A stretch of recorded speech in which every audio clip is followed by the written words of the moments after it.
Hello everyone, welcome back to my channel.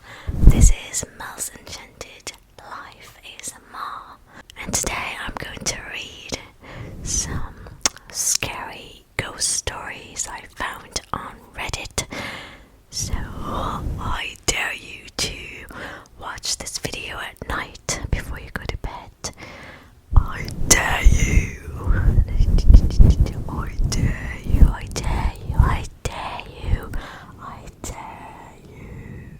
So let's get started with story number one.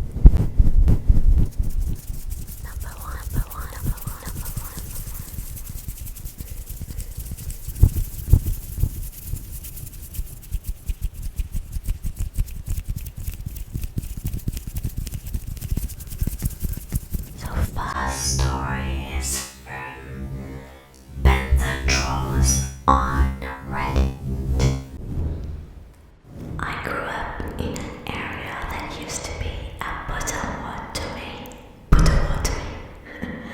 Sioux and French fur trading village. The history is relevant. Outside of town, just down the road from my grandma's house, was a clearing in the woods on top of a hill, right near a spring. When I was a kid, my dad chose to situate a single-story ranch-style prefab house in that clearing, and we moved into it when I was maybe 12 or 13 years old. The weirdness started right away. Within a few days of moving in,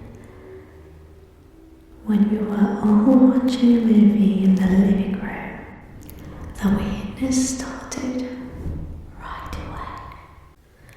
Within a few days of moving in, when we were all watching a movie in the living room, we heard a loud bang, like a gunshot in the kitchen. When we went to see something had fallen over. Though nothing was out of place. We heard a loud bang, like a gunshot in the kitchen. When we went to see if something had fallen over, though nothing was out of place.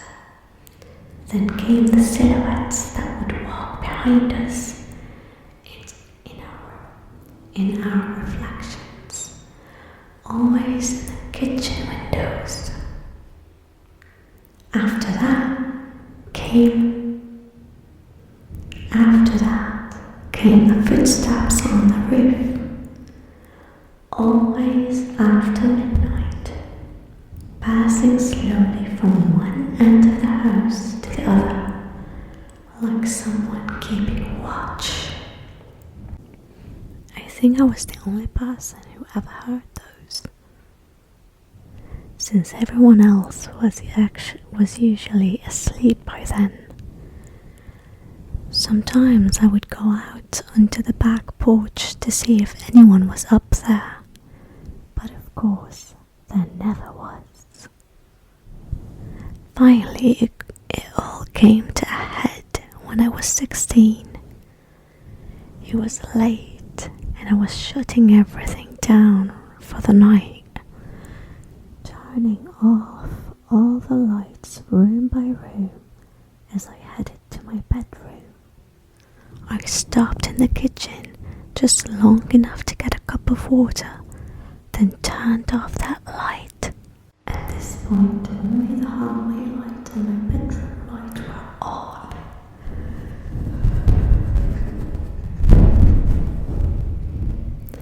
I was taking a drink as I headed into the dining room, and when I lowered the cup, I saw a person standing in front of me, and I stopped. It was another girl who looked about my age. She had long blonde hair that was wild and messy, like she just rolled out of bed and come running, and she was wearing a dingy whitish Civil War era nightgown. Like this. Oh, he shows a picture.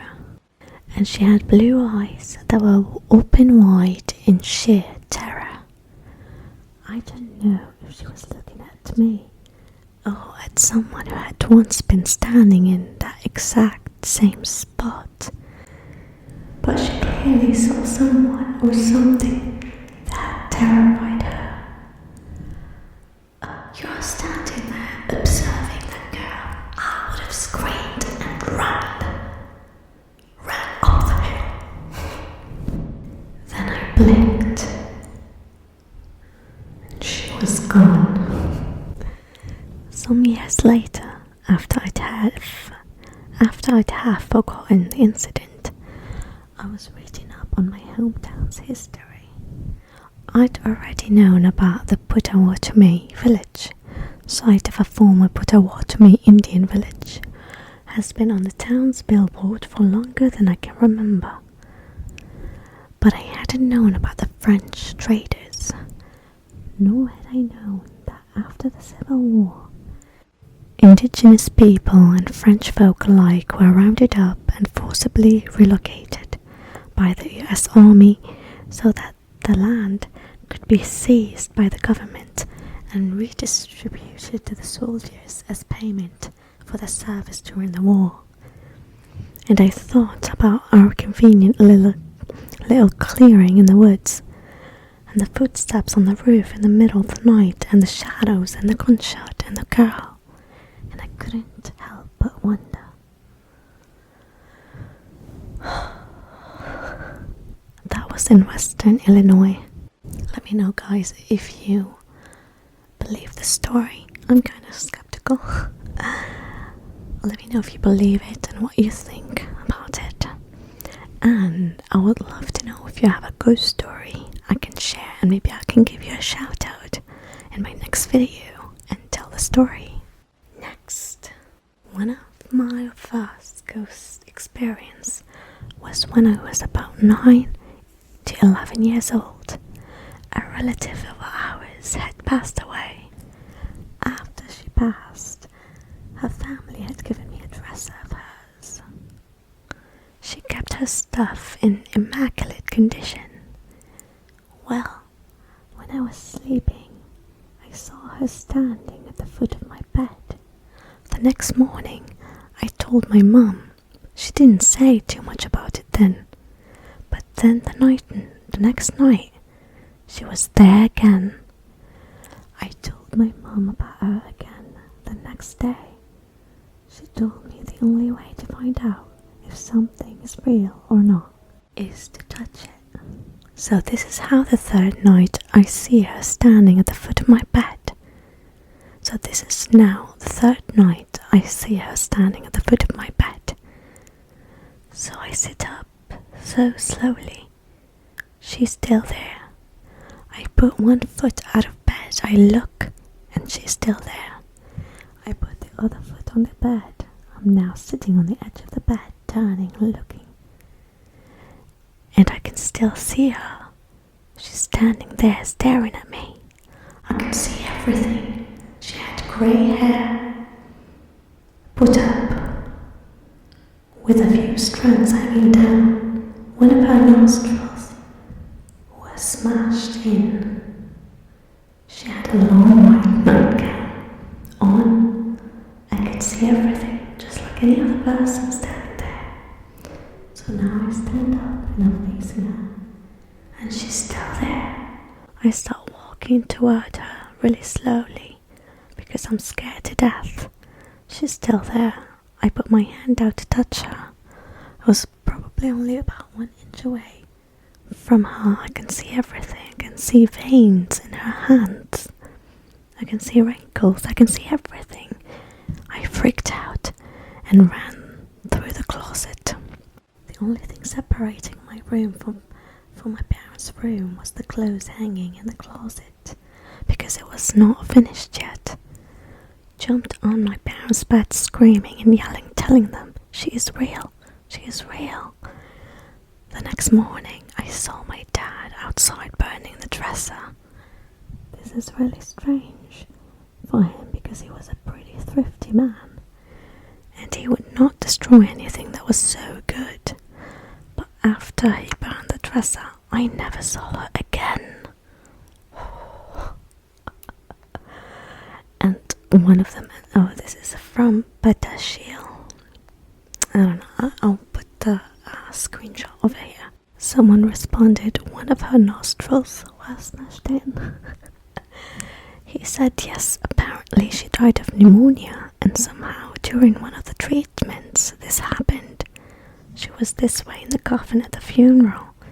This is the answer I got anyways. When I saw her in my room, it was still like that. I find that unbelievable because I don't think pneumonia, one of the treatments, pneumonia doesn't smash your face in. Does not at all. So, one else responded, how was your relationship with this relative? He said, I was young, so only met her a couple of times before she died. Oh, but she was related to my grandfather. She was somehow related to his first wife, who died of cancer. She was extremely nice, wonderful person. The entire family was exceptionally nice and wonderful. So he actually had met her before. Next one, from Vegas, B. John 1. Years ago, I worked in a secured building for over a decade. The entry had a wireless doorbell inside a locked plated glass, along with motion-activated lights.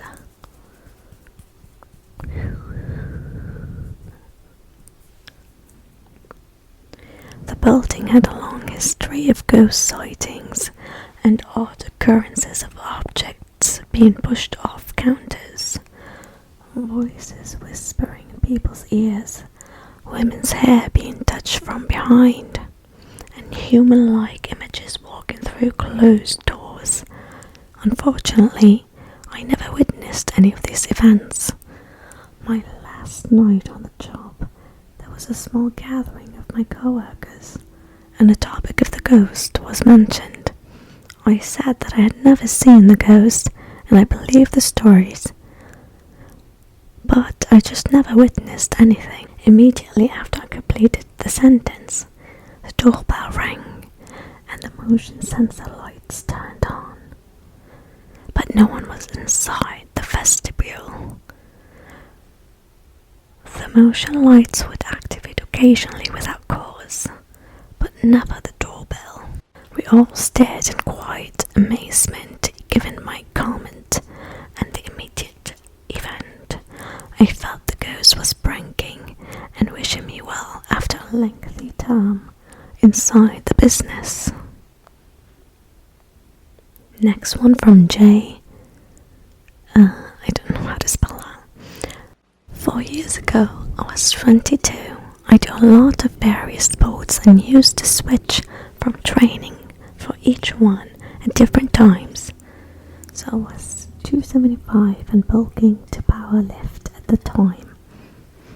The day was warm and largely uneventful. It was off work. I was off work and I had spent the day going several workouts and eating in order to get in form. But now my body was sore and I had done everything for the day. So I was off to play Skyrim. I played from roughly 9:30 p.m. to 10:30 p.m. when I get a knock on my door. When I opened the door, nobody was there. I'm not jumpy, and something spooked me when I closed the door. I couldn't get comfortable, and I had the feeling something was there with me. I stood up to get water, and was suddenly thrown to the ground the way I would be able to throw a 4-year-old. I threw my controller so hard it broke and hit my head on the corner of the couch. I bled so much from that little cut. When I got back up, I called an ex-girlfriend of mine who was very spiritual and into these sort of ghost happenings. She had me cleanse the place and declare very loudly this was my house, and whatever it was had no right to the space. The second I was getting ready for bed, my power was cut. When I checked the breaker inside, it was fine, but the main breaker outside was opened and flipped off. I didn't think anything of it, but when I went back into my house, the feeling of unease hit me again. I called my friend, who said she could be over tomorrow. All I had really told her was that I was scared and felt a presence in my home. When she came over, she screamed after trying to look into it, saying she saw something 9 feet tall with pale glowing eyes that had never been human.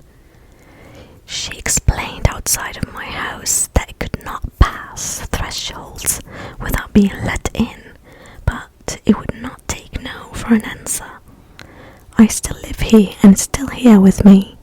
The worst that's happened since then is glass bottles will shatter on the counter if left there for a few days or more. That is crazy, guys. So there's part 2. If you like these ghost stories from real people, then subscribe and like and comment and let me know if you believe in ghosts or if you've ever experienced anything crazy. I know I did, and I am skeptic, and I still, even after things have happened to me recently, I am still a skeptic and I don't believe in that. I'm just in denial. But I will leave that story for next time for you guys, and I'm sure you're going to enjoy it. So let me know what you think.